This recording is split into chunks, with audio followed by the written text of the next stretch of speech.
자, 드디어 이제 마지막 파트예요. 파트 3고요. 이번에는 학습법 자체에 대해서 좀 보도록 하겠습니다. 이 과정과 가장 직접적으로 연결되어 있는 단원이라고 보셔도 괜찮을 것 같습니다. 또 바뀌었어요.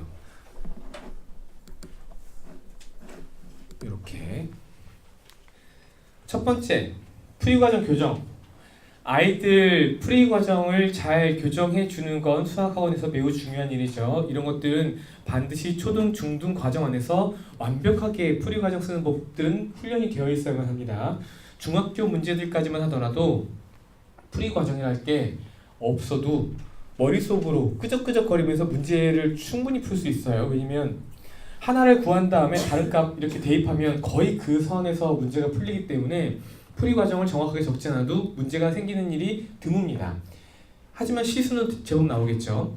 그런데 고등 과정으로 넘어가는 순간부터는 풀이 과정이 없으면 문제 해결이 안 되는 상황들이 존재해요. 거기서부터 갑자기 안 쓰던 풀이 과정을 적기 시작하면 여러 가지로 페널티가 생길 거예요. 이 친구에게는. 그래서 반드시 중학교 때까지 아이들의 풀이 과정을 잘 교정해 주는 건 필요할 거예요. 그러면 이 풀이 과정을 어떻게 교정해 줄 것인가? 처음에 아이디어를 찾아야 될 거 아닙니까?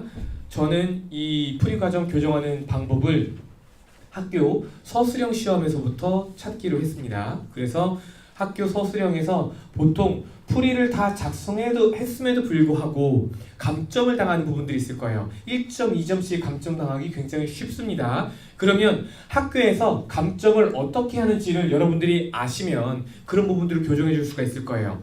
그러면 질문을 드려볼게요. 학교 선생님들이 아이들의 풀이 과정을 채점을 하다가 어디서 감점을 하는지 정확하게 그 포인트를 알고 계십니까? 그래도 교사 출신이시면 학교 선생님을 하셨으면 정규든 기간제든 간에 하셨으면 채점을 많이 해보셨기 때문에 아실 거예요. 그리고 채점 가이드가 옵니다. 보통 채점을 3명에서 하죠. 이건 알고 계시죠? 한 시험에 대해서 서술형 채점부터 시작해서 모든 것들을 3명이서 합니다. 그 3명이 점수를 줄 거예요. 그 3명의 점수가 일치하면 그냥 그 배점으로 아이에게 점수가 배점이 되고 최종적으로 결정이 나고 선생님마다 좀 다르면 다시 조정하는 시간을 갖게 될 거예요.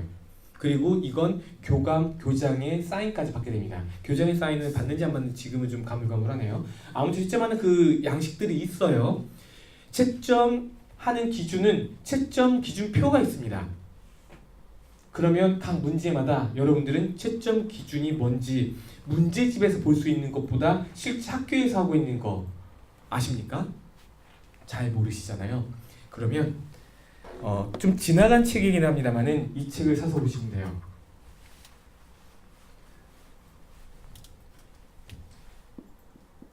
중학수학 서술형 시험 서술형 시험 만점 공부법.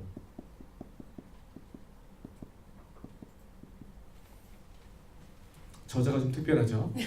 김성태, 채은이, 이영태.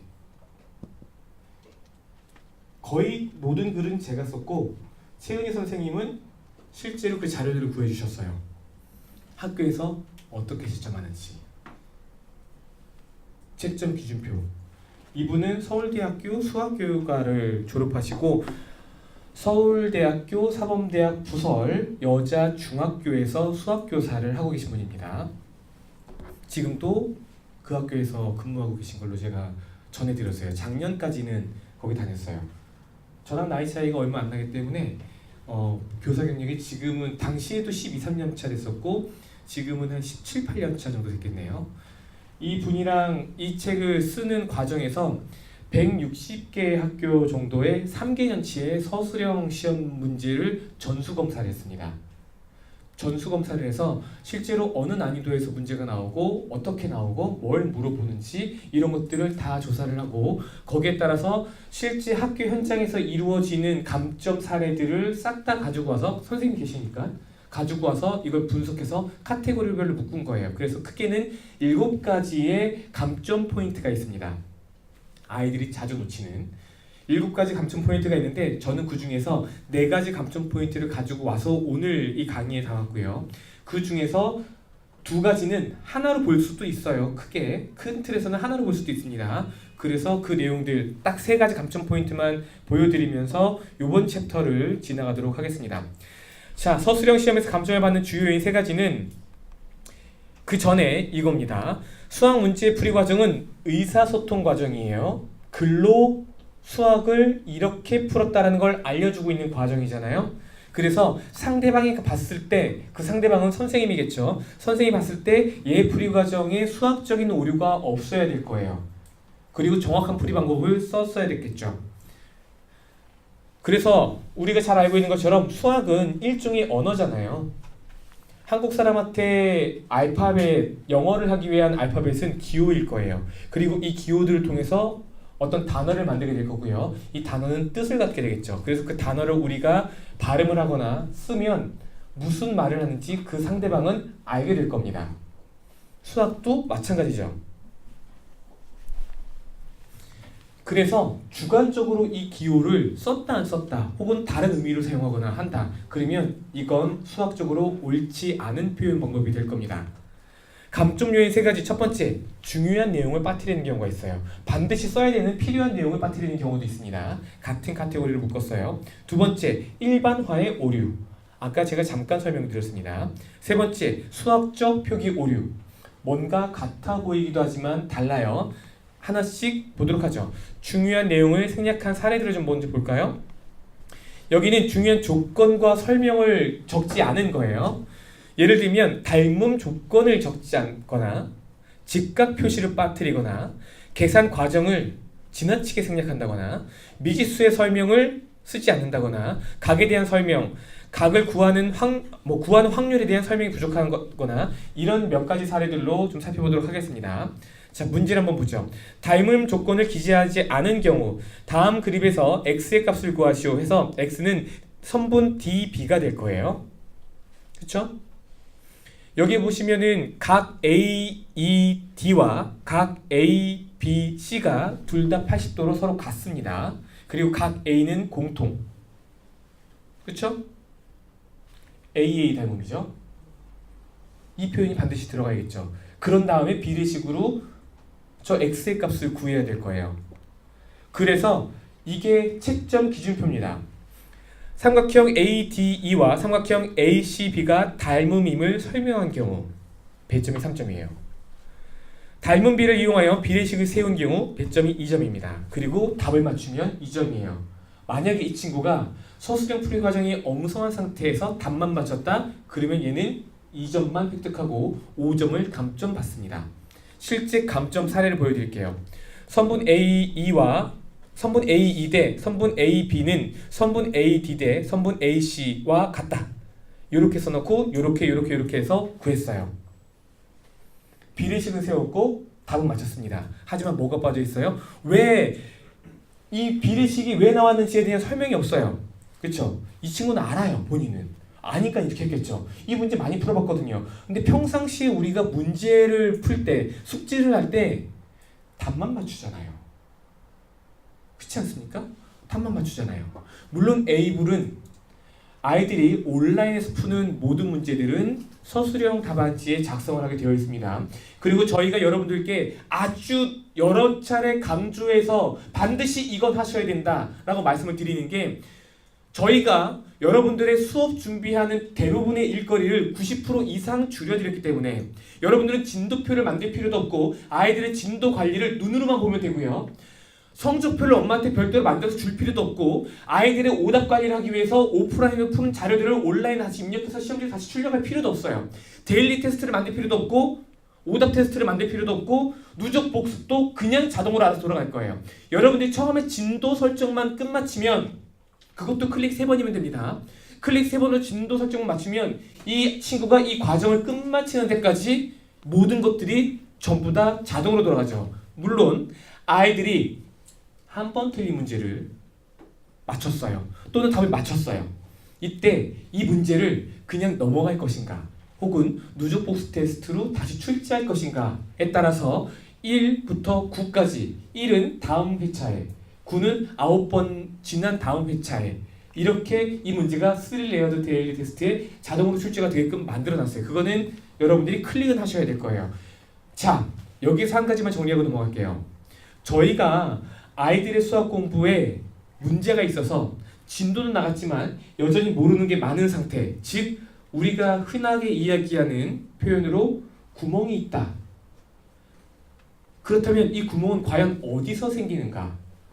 1번 아이가 틀린 문제, 2번 아이가 맞춘 문제. 이미 여러 차례 이런 자리에서 누차 설명드렸을 거예요. 틀린 문제는 이미 모두가 알고 있어요. 얘가 이거 모른다 사실을. 그리고 선생님은 여기서 그냥 지나가진 않을 겁니다. 이 친구에게 그 문제를 풀어줄 거예요. 풀게 만들어줄 겁니다. 그리고 그 친구는 풀 거예요. 그러면 이제 이 문제는 넘어가도 괜찮아요? 혹시나 이 문제를 다음에 아이가 또 틀릴 가능성은 없을까요? 의심해 보셔야 되잖아요. 그러니까 어떻게 하면 돼요? 다음에 또 물어보면 돼요. 이때 이렇게 이야기하시죠. 아니 똑같은 문제 물어보면 아이들이 외워서 풀잖아요. 외워서 푸는데 풀이 과정까지 외우고 있다면 말로 한번 설명해 보라고 하세요. 너 이거 어떻게 풀었어? 왜 이렇게 했어? 아이가 설명을 해요? 얘는 방법 아는 거예요. 그럼 넘어가도 괜찮습니다. 두 번째, 유사 문제로 하는 게 좋지 않아요? 유사 문제는 이미 여기저기서 많이 풀 거예요. 오프라인 자료에서도 많이 풀 겁니다. 숙제에서도 유사 문제 있을 거예요. 어차피 유사 문제는 여기저기서 많아요. 중요한 건 얘가 푼 문제를 똑같이 출제를 했는데도 불구하고 또 틀린다? 문제 있죠? 답은 맞췄는데 풀이 과정이 엉망이다? 문제 있죠? 이거 넘어가면 안 된다는 뜻이에요. 그리고 우리가 수업 시간 안에 또는 숙제를 내주면서 아이들에게 풀리는 수많은 문제들 중에서는 정말 이 과정을 배울 때 절대 놓쳐서는 안 되는 핵심 예제들이 있어요. 아주 중요한 예제들이 존재합니다. 이를테면 정석책에 그런 문제들이 많이 들어있죠. 수학의 기본이잖아요. 이 과정을 공부할 때, 이런 개념을 공부할 때 이 문제들을 통해서 생각하는 방법을 배우는 거예요. 이런 문제들을 만났을 때는 이렇게 생각하니까 이런 공식을 이렇게 적용하니까 이렇게 문제가 풀리더라 라는 걸 기본 예제 1 정리하고 유제 1 또는 1, 2로 정리를 하죠. 그리고 쭉 넘어가서 연습 문제에서 이런 것들이 복합적으로 물어보는 문제들이 튀어나올 거 아닙니까? 이게 정석이잖아요. 정석책 여러분 한 번 보고 끝냅니까? 최소 3번은 보셨을걸요? 그리고 원래 정석책은 최소 5번 10번까지는 반복해서 보셔야 고등학교 내신에서 만점에 가까운 점수가 나오죠. 1등급 나오죠. 수능에서 모르는 문제가 나왔어요. 뭘 찾아봐야 돼요? 학원 가서 선생님한테 배우잖아요. 근데 그게 중요한 게 아니잖아요.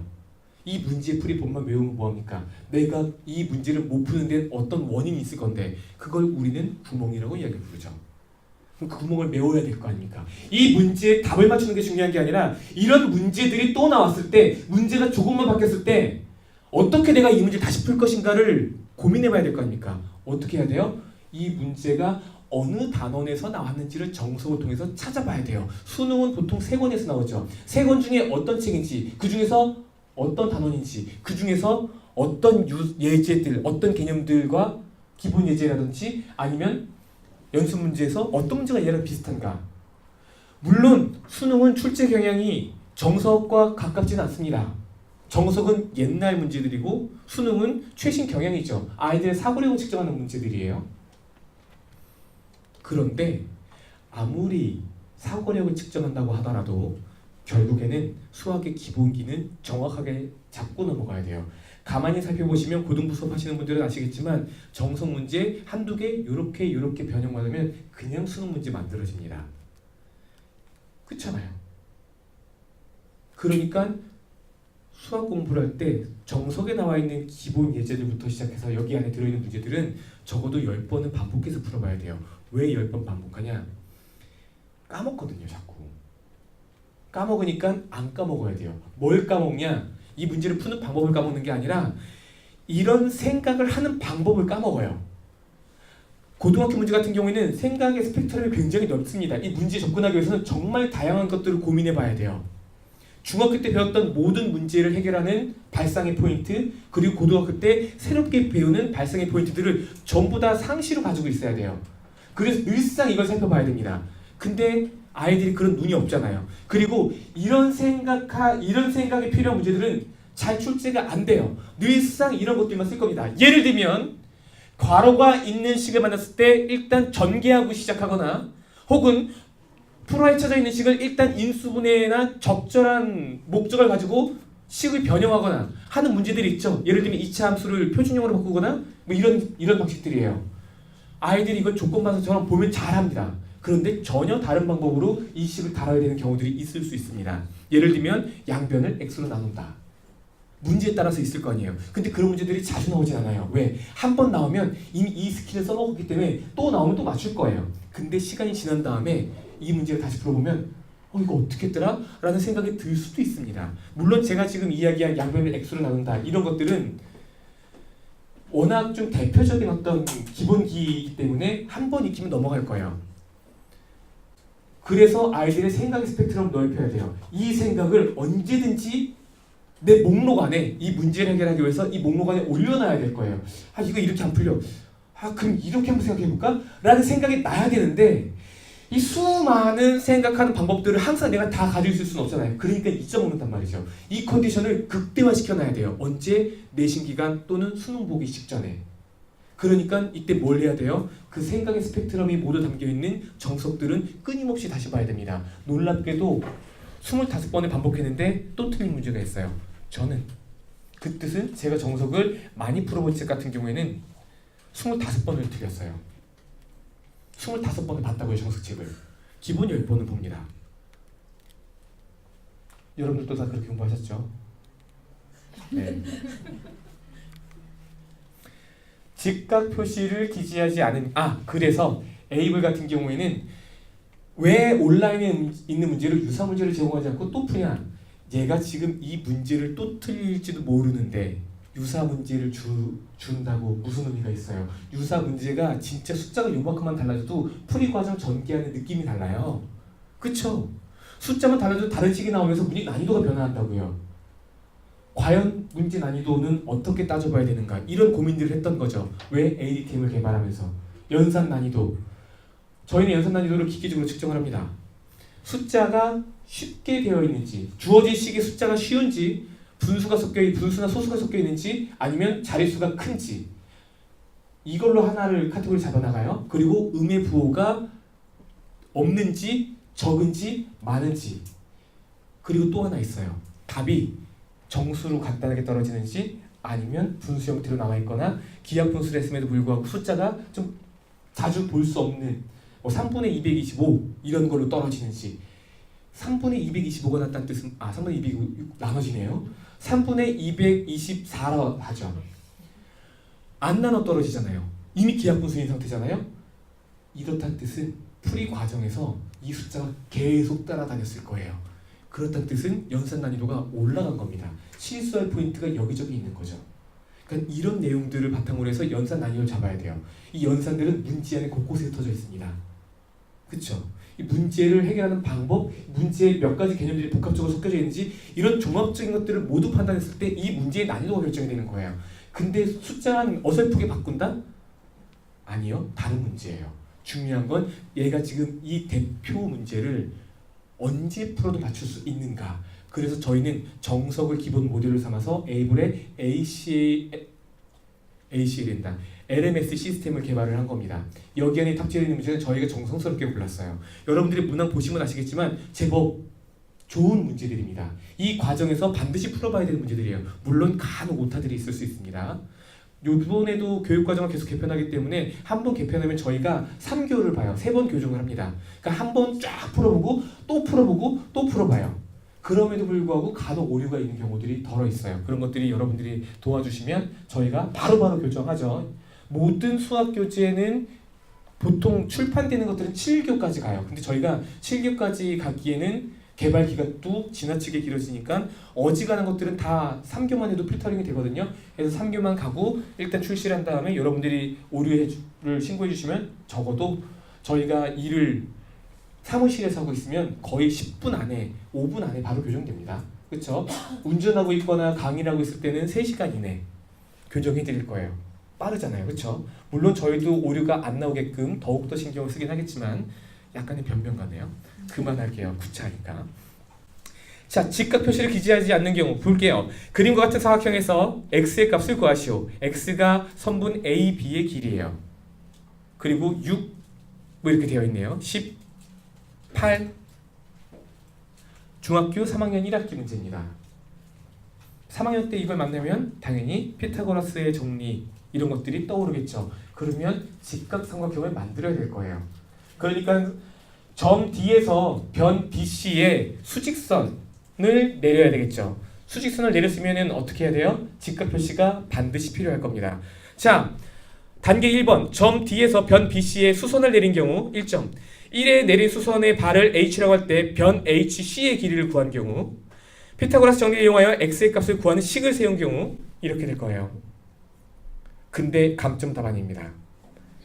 내렸어요. 오케이, 잘 내렸어요. 근데 직각 표시 빠뜨렸습니다. 그림을 만약에 이렇게 그려놨잖아요.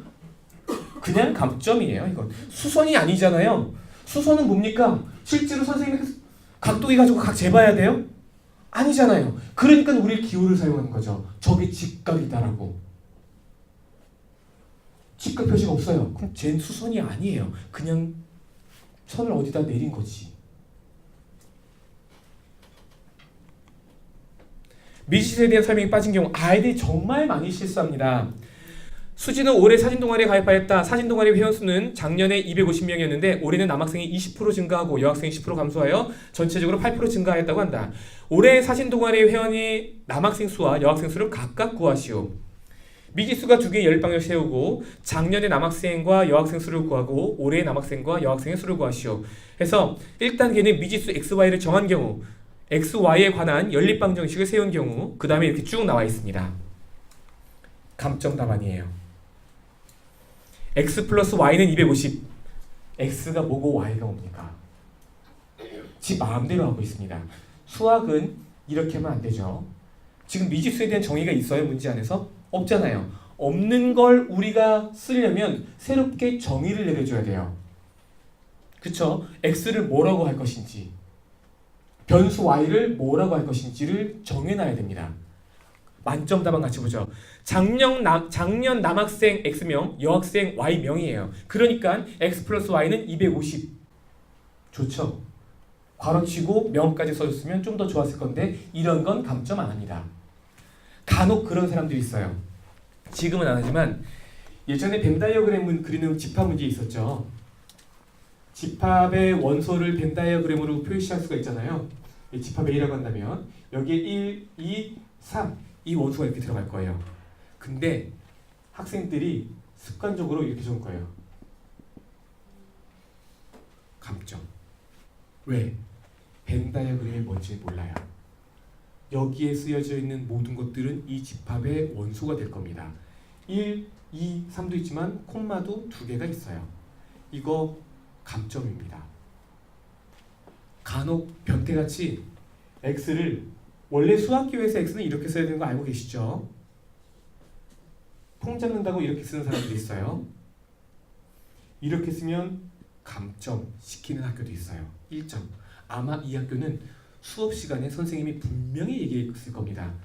x 이렇게 써야 돼. 이렇게 쓰면은 안 돼. 이거 감점 받을 거야. 수수령에서. 근데 그냥 그걸 별 신경 안 쓴 거죠. 한번 손에 잃어버리면 막 이렇게 쓰잖아요. 근데 원래 x는 이렇게 쓰는 게 맞습니다. 그쵸? 왜 그런지는 알고 계시죠? 이게 로마자냐 아니면 알파벳이냐 소문자냐 대문자냐에 따라서 아이의 의미가 다 달라질 거예요. 그쵸? 물론 미지수 x 같은 경우에는 우리가 정의를 내려서 사용하기도 하지만 식 안에 존재하기도 해요. 그럴 때는 잘 보셔야 됩니다. 이런 것들까지 보는 선생님들도 있어요. 그래서 이 친구는 뭐 다 잘했습니다. 벌써 글씨부터 마음에 들어요. 그렇죠? 여학생 같아 보이는데 선입견이겠죠?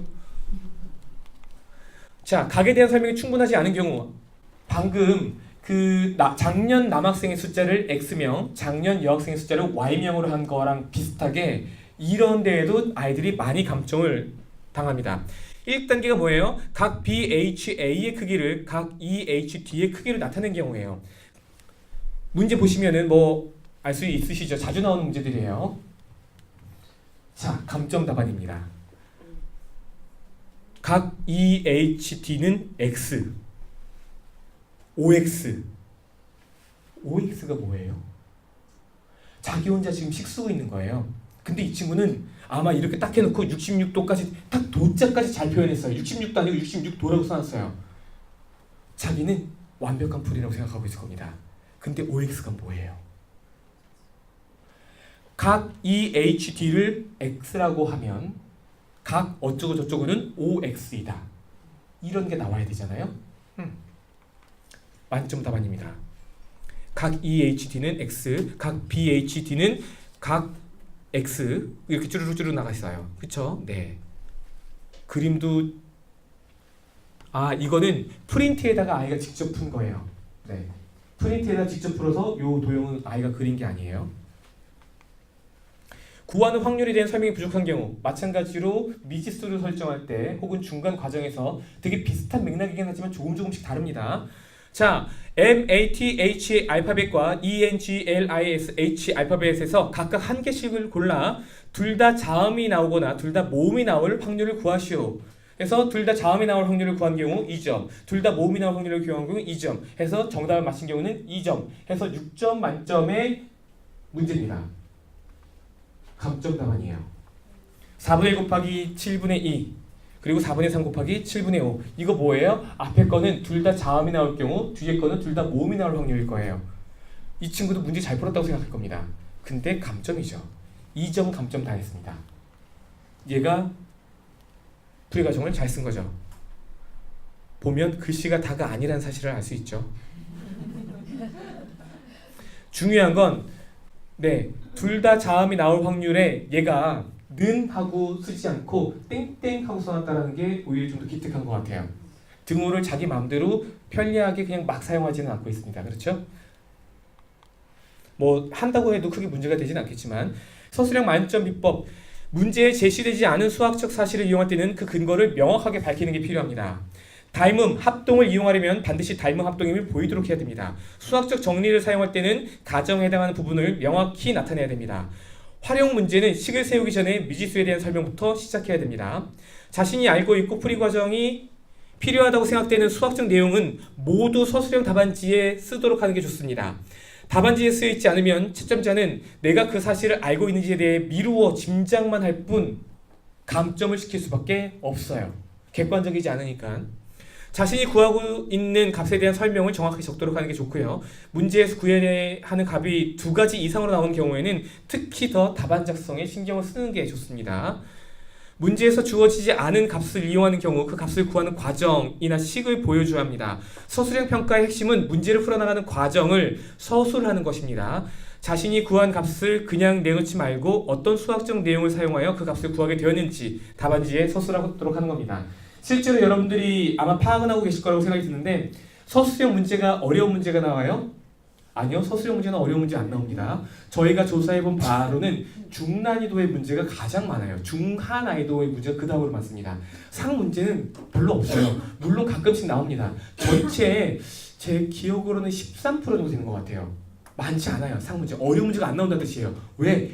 평가 목적이 얘가 이 문제를 푸나 못 푸나를 보려고 하는 게 아니라 어떻게 푸나를 보려고 하는 거예요. 그래서 실제로 교육청에서 서술형 시험을 출제하는 가이드를 내거든요. 이 최은희 선생님이 아까 지웠던 최은희 선생님이 그 책이 공동 저자예요. 교육청에서 쓴 책인데 그래서 한 200페이지 정도 되는 서술형 시험을 어떻게 내야 되는지를 그냥 1-1부터 시작해서 3-2까지 실제 출제를 다 하면서 왜 이렇게 문제를 뽑았는지 여기서 뭘 평가하고 싶은 거지 유사 문제는 어떤 것들이 있는지를 쫙 가이드해서 줘요. 그리고 CD까지 한 장 줍니다. 그러면 선생님들은 그 CD를 받고 거기 문제 자료를 다 있겠죠. 한글 파일에. 그럼 그걸 가지고 문제를 적절하게 변형해서 실제로 시험을 내거나 혹은 그냥 내는 경우도 있어요. 다시 말하면 문제 은혜까지 제공한다는 뜻이에요. 그 CD를 달라고 그랬거든요. 복사하게 안 된대요. 혹시라도 나중에 알게 되면 형사처벌 받고 교사직에서 파면당할 가능성이 있다고 합니다. 그래서 그냥 더 이상 구차하게 질척대지 않았어요. 되게 하고 싶더라고요. 왜냐면 제 앞에서 그걸 하는 걸 잠깐